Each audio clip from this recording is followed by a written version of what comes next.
She announced, "You're not in my league financially, not husband material." In front of her entire party, I replied, "You're right," texted one message, and finished my drink. Minutes later, when the helicopter touched down, she realized exactly how wrong she'd been about everything. I'm Atlas, 29, and I've been running a cybersecurity company in Austin for the past 5 years. Nothing flashy on the surface, just enterprise data protection solutions that somehow turned into a $85 million business. We help Fortune 500 companies secure their digital infrastructure. Not exactly cocktail party conversation, but it pays exceptionally well. The thing is, I learned early that money fundamentally changes how people perceive you, usually not in ways that help you understand their true character. I dated several women in my early 20s who suddenly became far more interested once they discovered my financial situation. It left me questioning whether they were attracted to me as a person or to my bank account balance. The uncertainty was exhausting and ultimately destructive to any chance of genuine connection. So when I met Juniper 18 months ago, I decided to try a completely different approach. Keep the wealth invisible, live modestly, and see what kind of person she revealed herself to be when she believed I was just another tech worker making decent money but nothing extraordinary. I met her at Radio Coffee on South Lamar. She was there every Tuesday and Thursday afternoon, textbooks spread across her usual corner table, grinding through her MBA coursework at UT. I'd been working there regularly for months, and we'd exchanged glances dozens of times. Finally worked up the courage to approach her when she looked frustrated with her financial modeling assignment. "Need a coffee refill?" I asked. She looked up with this genuine smile that immediately made me forget whatever follow-up line I'd planned. She was obviously beautiful, but more than that, she radiated this sharp intelligence that drew me in completely. That would be amazing, actually. I've been staring at these spreadsheets so long the numbers are starting to blur together. We talked for nearly 4 hours that first afternoon, covering everything from Austin's rapid growth to her family's deep historical connections to the city. Her great-great-grandfather had been a cattle baron, and her family had maintained significant wealth through multiple generations. Old Austin money, the kind that came with country club traditions and carefully maintained networks of influence. From our very first conversation, I could sense her trying to assess my economic status. Not in an obviously mercenary way, but like someone who'd grown up surrounded by wealth and was naturally inclined to categorize people according to their financial position. When I picked her up for our first official date in my deliberately chosen Toyota Camry, I caught her glance at it with an expression I couldn't quite interpret. "Nice car," she said, her tone suggesting polite approval rather than genuine enthusiasm. "Very practical choice." I'd specifically selected the Camry over the Porsche sitting in my private garage, wanting to observe her authentic reaction to dating someone who appeared solidly middle class rather than wealthy. Over the following months, I received an intensive education in how people from established wealthy families view economic differences. Juniper was never cruel or directly insulting about it, but there were constant subtle comments that revealed her fundamental mindset. "There's this incredible new restaurant in Westlake, but it's probably pretty expensive for a regular night out," she'd suggest, automatically assuming I needed to budget carefully.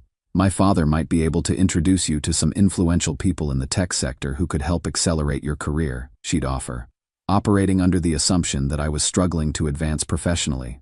"I really appreciate that you're so thoughtful about money management," she said once after I suggested we split the bill at an upscale restaurant. "Most guys try to impress me by spending way beyond their means." Her family maintained polite but distant behavior when I met them. Her parents, Victoria and Hamilton Westbrook, treated me like a pleasant young man who was clearly temporary. They'd ask basic questions about my work, nod politely when I explained my company's services, then redirect conversation toward topics they found more relevant. Her uncle Sterling was by far the worst. Investment banker, probably early 50s, the type of man who wore his financial success like a perfectly tailored uniform. He had perfected this particular way of talking down to me that was subtle enough to avoid being obviously rude, but unmistakably clear in communicating that I'd been evaluated and found lacking. "Software security, huh?" he said during our first meeting. "Extremely competitive field these days. Hope you're saving aggressively for when the market inevitably shifts." He'd pause for effect, then add, "Austin's tech scene is notoriously volatile. Smart to keep your lifestyle expectations realistic while you're still establishing yourself." I never disclosed my company's valuation to any of them. In Sterling's mind, I was some startup employee dating above my social station, and he genuinely seemed to enjoy regularly reminding me of that perceived dynamic. The strangest part was how I began internalizing some of their treatment. Not because I doubted my success, but because being constantly treated as inferior eventually influences your psychological state. I'd find myself feeling defensive about my lifestyle choices, my apparent lack of ambition to live extravagantly. Juniper never criticized me directly, but patterns emerged. She'd enthusiastically suggest expensive restaurants, then quickly backtrack when she remembered I might not want to spend that much. She'd share vacation ideas, then pivot to more budget-friendly options. She'd mention luxury items she wanted, then joke about waiting until she found a wealthy husband.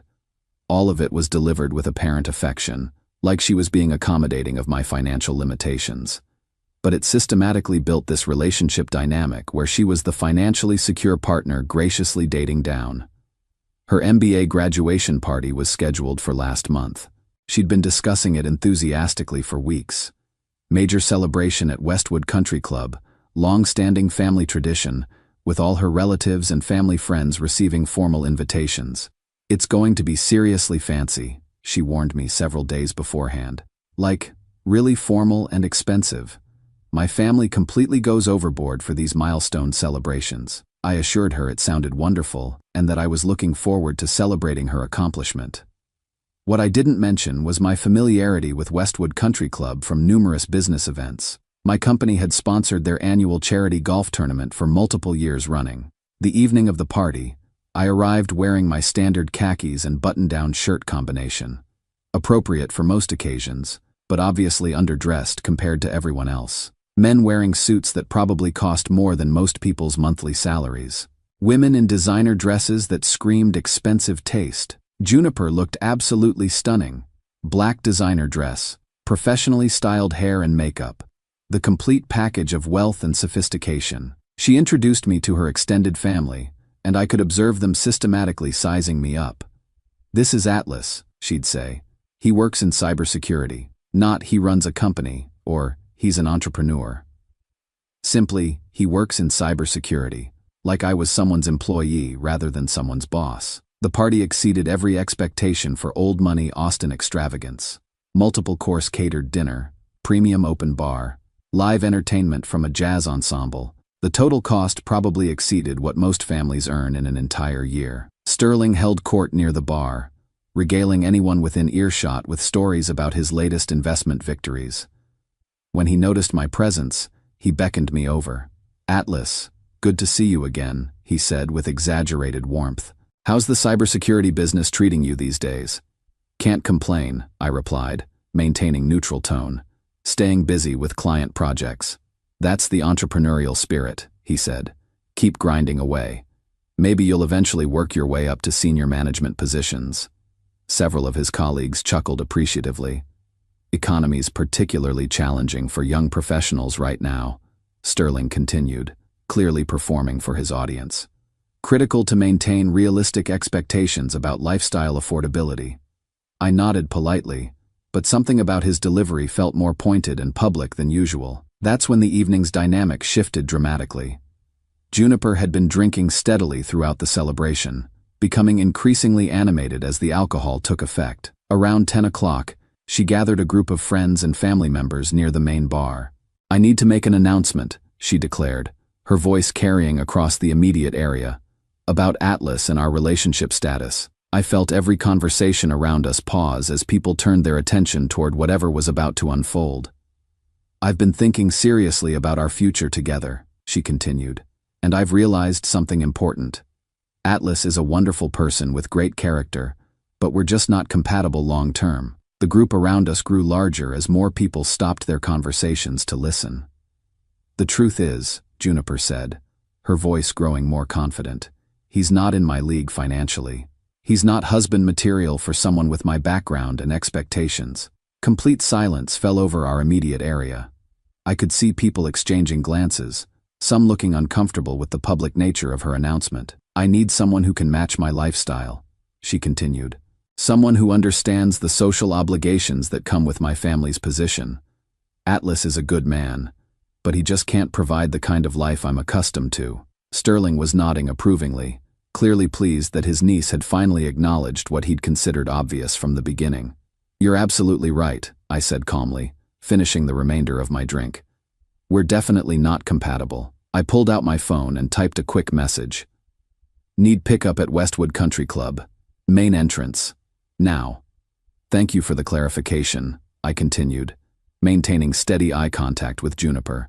I appreciate your honesty about the situation. The group around us seemed confused by my composed reaction.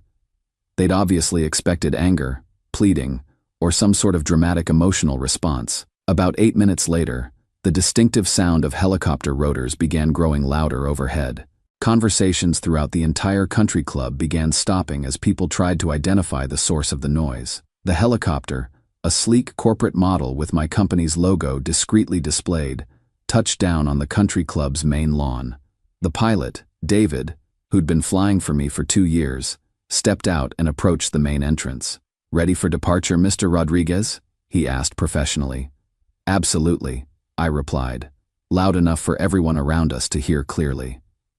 Long day of board meetings tomorrow. The transformation in everyone's expressions was immediate and profound. Juniper's face went completely pale. Sterling's confident smirk disappeared entirely, replaced by obvious shock. Victoria and Hamilton exchanged looks of pure horror as they realized the magnitude of their family's miscalculation. Atlas, Juniper called out as I walked toward the helicopter. Wait, I think there's been some misunderstanding. I paused and turned back toward the group, all of whom were staring at me with completely revised assessments. No misunderstanding at all, I replied. You were absolutely correct.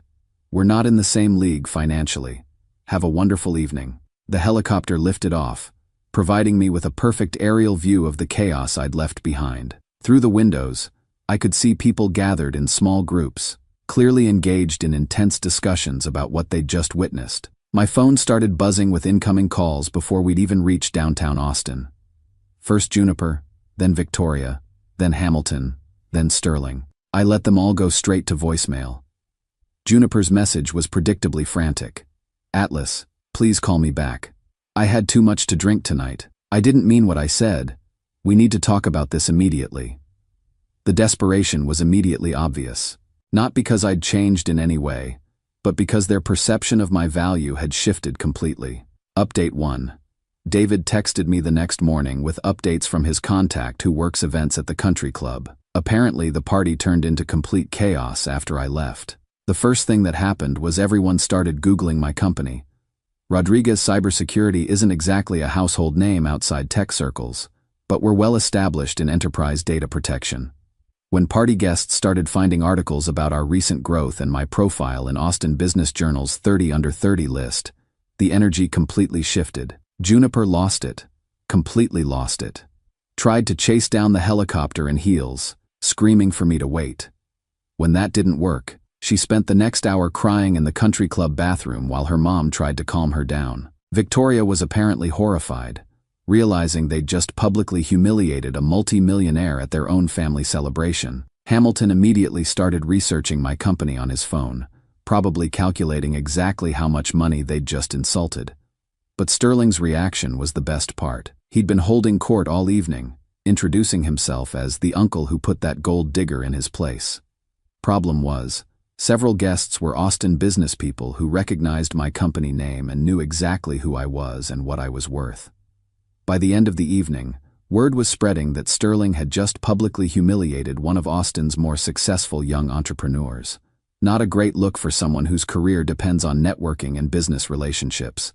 The real kicker was social media. Someone had filmed the helicopter pickup, and it went viral locally within hours.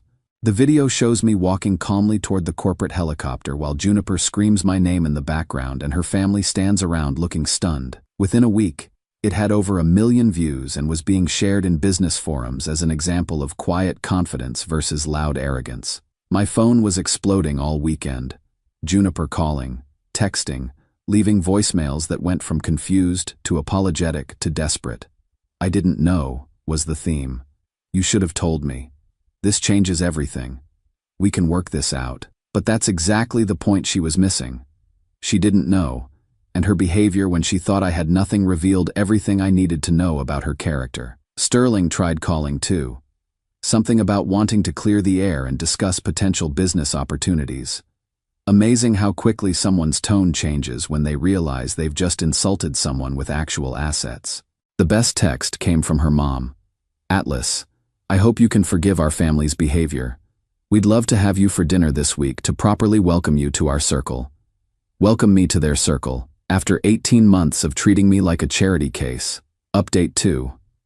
It's been 6 weeks since the graduation party, and Juniper has launched what can only be described as a comprehensive campaign to restore our relationship. She started by appearing at my office building every morning, waiting in the lobby with expensive coffee and elaborate apologies.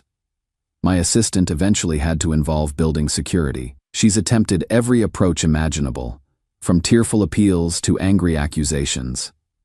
You deliberately made me look foolish, she said during one dramatic lobby confrontation. How was I supposed to know you were actually successful? You drove a Toyota.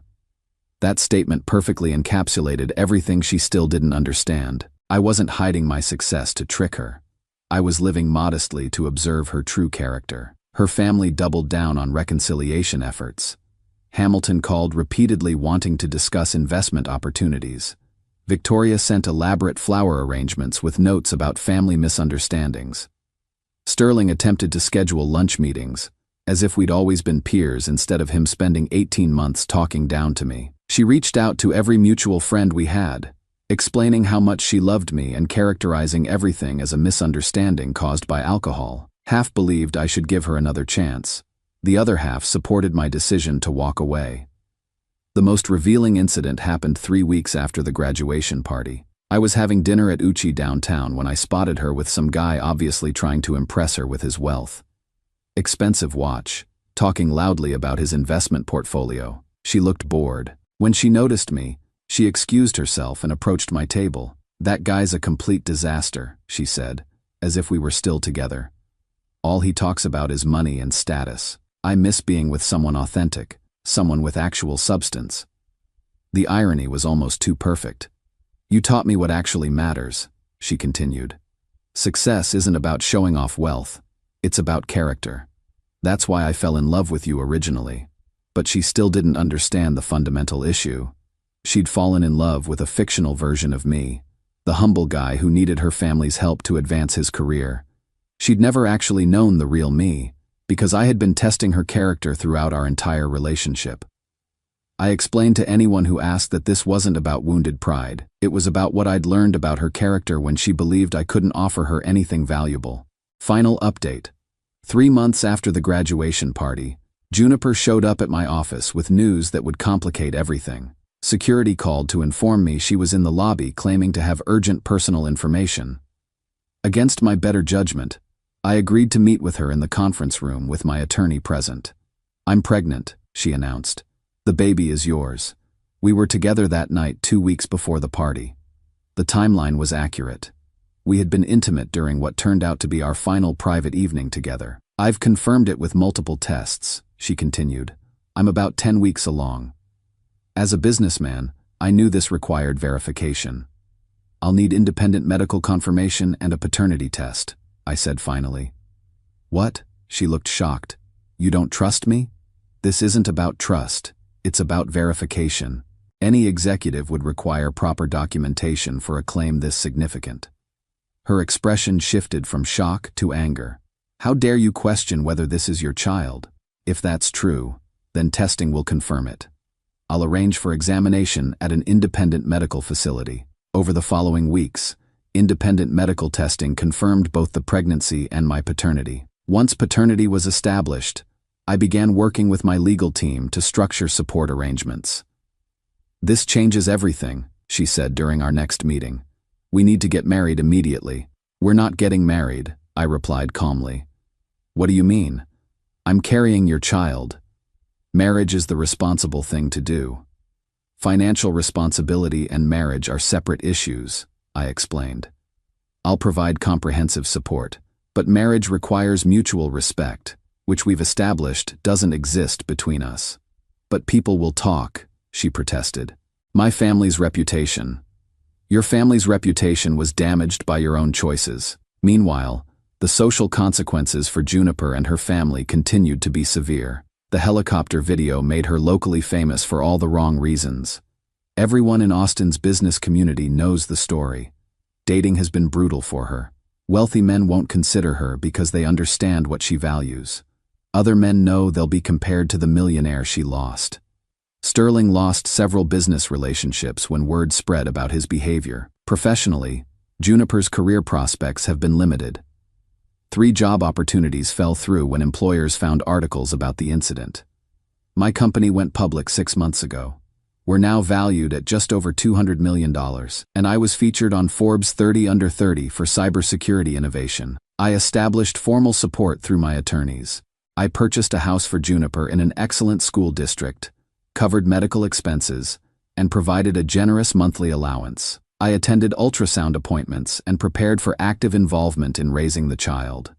But I remained firm about not marrying someone who had publicly humiliated me.